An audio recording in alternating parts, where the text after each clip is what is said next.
Petit point actu sur la réforme de l'abaissement du seuil de franchise en base de TVA à 25 000 euros. Où est-ce qu'on en est aujourd'hui?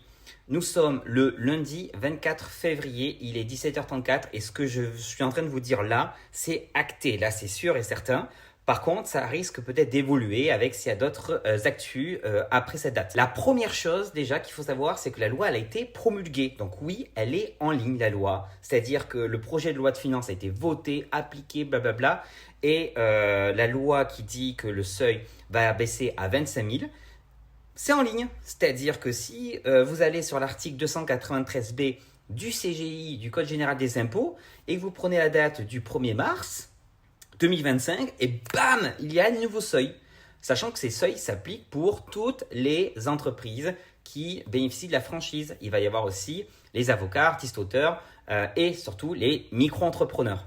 Donc là, c'est marqué au 1er mars, voici, boum, ça nous tombe sur la tronche. Et là, je sais ce que tu vas me dire. Oui, mais ils avaient dit que c'était suspendu, etc. Alors oui, dans les faits, ils ont dit, ils vont le suspendre. Mais là, si je regarde la loi, elle est inscrite. Donc au 1er mars, s'ils ne font rien mardi, mercredi, jeudi, vendredi, si rien ne se passe, normalement au 1er mars, la TVA est censée s'appliquer pour beaucoup d'entre vous. Donc vous êtes censé passer à la TVA. Alors je modère un peu les propos parce que quand même, le site des impôts et économie.gouv a indiqué quand même que grâce aux concertations et à la suspension, il n'y avait pas de démarche administrative à faire tout de suite liée à la TVA.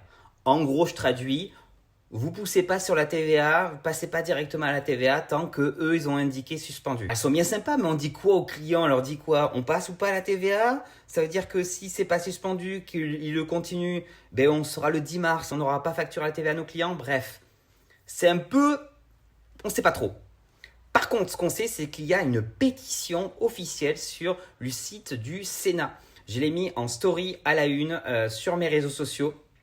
Donc, il faut la signer. Il y a 52 000 personnes là qui l'ont signé. Il faut qu'il y ait 100 000 personnes qui le signent avec France Connect pour authentifier la signature. C'est très important. Comme ça, après, ça va pouvoir directement envoyer ça au Sénat. Et il y a aussi 2 propositions de loi qui ont été déposées pour pouvoir enrayer cet abaissement de TVA. Voilà, je vous tiens au courant. Si j'ai d'autres infos, suivez l'actualité et je vous tiens au jus.